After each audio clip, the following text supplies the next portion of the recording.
Hi friends. మరి మన ఛానల్లో ఆధ్యాత్మికమైనటువంటి ఆలయాల గురించి ఎన్నో విషయాలు తెలుసుకుంటూ ఉన్నాం కదా. మరి సింహాచలంలో ఉన్నటువంటి లక్ష్మీ నరసింహస్వామి యొక్క ఆలయం ఎంతో పేరు ప్రఖ్యాతులు తెచ్చుకున్నటువంటి ఒక గొప్ప ఆలయంగా కూడా, నరసింహ క్షేత్రంగా కూడా పేరు ప్రసిద్ధులు అయితే తెచ్చుకోవడం జరిగిందనమాట. మరి అటువంటి గొప్ప చరిత్ర కలిగినటువంటి లక్ష్మీ నరసింహస్వామి వారి యొక్క చందనోత్సవం గురించి మీ అందరికీ తెలుసా? మరి రానున్నది అక్షయ తృతీయ మే 10వ తారీఖున. మరి ఈరోజే స్వామివారు తన నిజరూప దర్శనంలో మనందరికీ కూడా దర్శనం ఇవ్వబోతున్నారు. మరి చందనోత్సవంలో చందనంతో నిండినటువంటి స్వామివారిని మన యొక్క చందనం మొత్తం కూడా ఒలిచి ఆ యొక్క స్వామివారి నిజరూప దర్శనాన్ని మనందరికీ కూడా ఇవ్వబోతున్నారు మే 10వ తారీఖున, మరి వచ్చేటువంటి అక్షయ తృతీయ రోజున.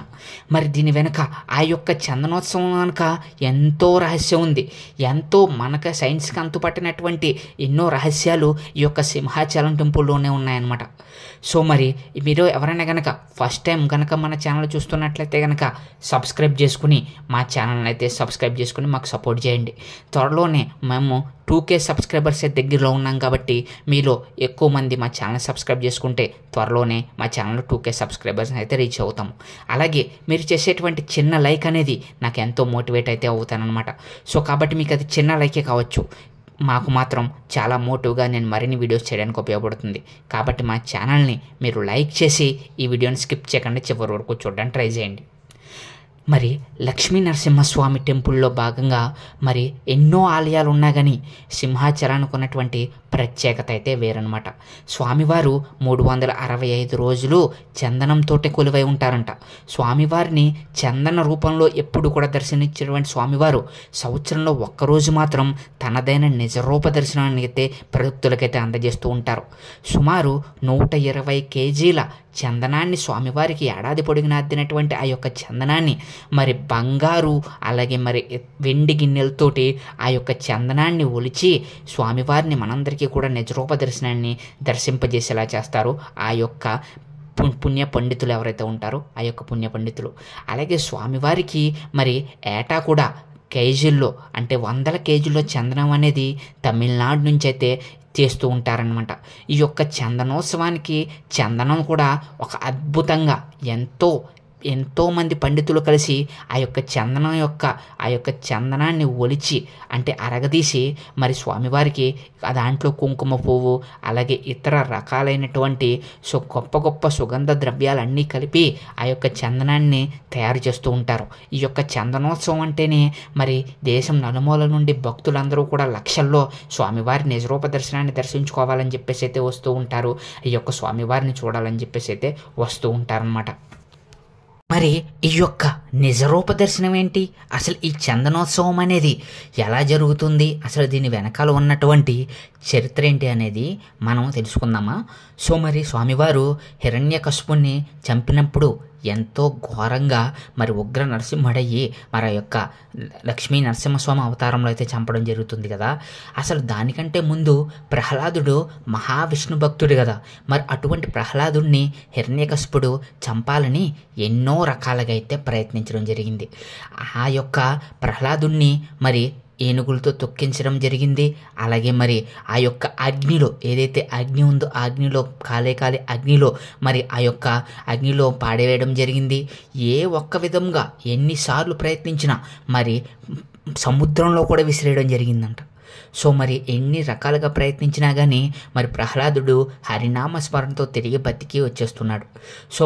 హిరణ్యకశిపుడు ఏం చేయాలో తెలియక ఇంకా మళ్ళీ తిరిగి సముద్రంలో పాడేసి సముద్రం నుంచి పైకి వచ్చేస్తున్నాడని చెప్పేసి ఆ యొక్క సముద్రానికి ఒక పెద్ద కొండని కట్టేయడం జరిగింది.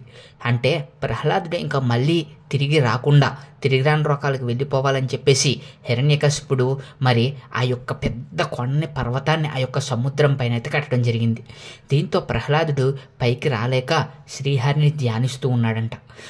అదే సమయంలో శ్రీహరి గరుడ వాహనం మీద విహరిస్తూ ఉన్నటువంటి శ్రీహరి అమాంతం ఆ యొక్క భక్తుడికి ప్రహ్లాదుడికి ఆపద అనగానే ఆ యొక్క ప్రదేశంలోకి రాగానే సముద్రంలోకి వెంటనే గరుడ వాహనం నుంచి అయితే దూకేయడం జరిగింది.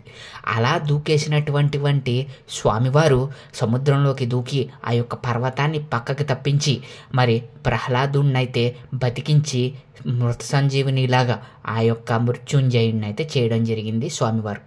మరి అలా చేసినటువంటి స్వామివారిని ప్రహ్లాదుడు ఒక కోరిక అయితే కోరడం జరిగింది. సో మరి ఆ విధంగా రక్షించిన తర్వాత హిరణ్యకశిపుడు వధ జరిగిందని మనందరికీ తెలుసు కదా. మరి హిరణ్యకశిపుడు వధ జరిగిన తర్వాత స్వామివారిని ప్రహ్లాదుడు ఒక కోరిక కోరాడంట. సో మరి స్వామి, మీరు మా తండ్రిని అలాగే మరి మా చిన్న తండ్రిని అంటే మా చిన్నాన్నగారిని మీరే సంహరించారు, అలాగే మా నాన్నగారిని కూడా మీరే సంహరించారు. మరి 2 మూర్తుల్ని కూడా నేను కలిసి ఒకే మూర్తిలో చూడాలని ఉంది. ఆ యొక్క నిజరూప దర్శనాన్ని మాకు ప్రసాదించండి స్వామి అని చెప్పేసి అయితే ప్రహ్లాదుడు మరి లక్ష్మీ నరసింహస్వామి గారిని అయితే వేడుకోవడం జరిగిందంట.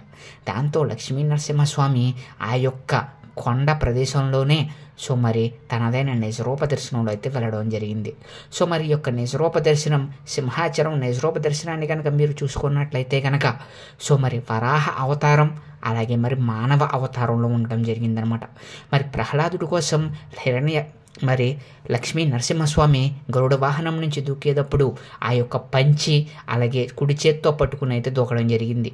మరి మానవ శరీరంతో మరి ఉన్నటువంటి శరీరం అలాగే మరి సింహం అంటే లక్ష్మీ నరసింహస్వామి యొక్క మరి ఆ యొక్క తల అంటే శిరస్సు, సో మరి ఆ 2 కలిసి సింహాద్రి అప్పని యొక్క అసలు రూపంగా అయితే ఉండడం జరిగింది. మరి ప్రహ్లాదుడు ఆ యొక్క సింహాచలం కొండపైన మరి ప్రతిష్ఠించారని చెప్తూ ఉంటారు, ఆ యొక్క ఆలయాన్ని అయితే ప్రతిష్ఠించారని చెప్తూ ఉంటారు. అలాగే ఈ ఆలయంలోని ఇంకొక చరిత్ర ఏంటి అంటే కనుక సింహాచలం స్వామివారి వెనక ఉన్నటువంటి మరొక కథ ఏంటి అంటే కనుక ఒక రాజు తన యొక్క రాణి కుమార్తెతో కలిసి విహారార్థమై గాల్లో విహరిస్తూ ఉన్నాడంట. మరి ఆ యొక్క రథం ఏదైతే ఉందో ఆ రథం అనేది ఒక ప్రదేశానికి ఒక కొండపైకి వెళ్ళేసరికి అక్కడ ఆ యొక్క రథం అనేది ఎగరడం లేదు.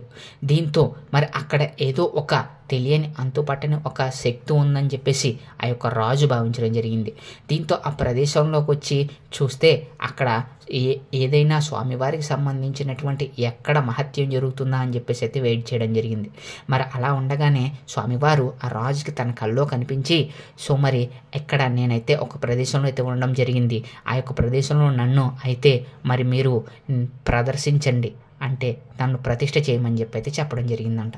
దీంతో ఆ రాజు ఆ యొక్క సింహాచలం ప్రదేశంలో అయితే వెతకడం జరిగింది. అలా వెతకగానే స్వామివారికి సంబంధించినటువంటి మరి ఆ యొక్క ఏదైతే ఉందో విగ్రహమూర్తి అయితే దొరకడం జరగలేదు.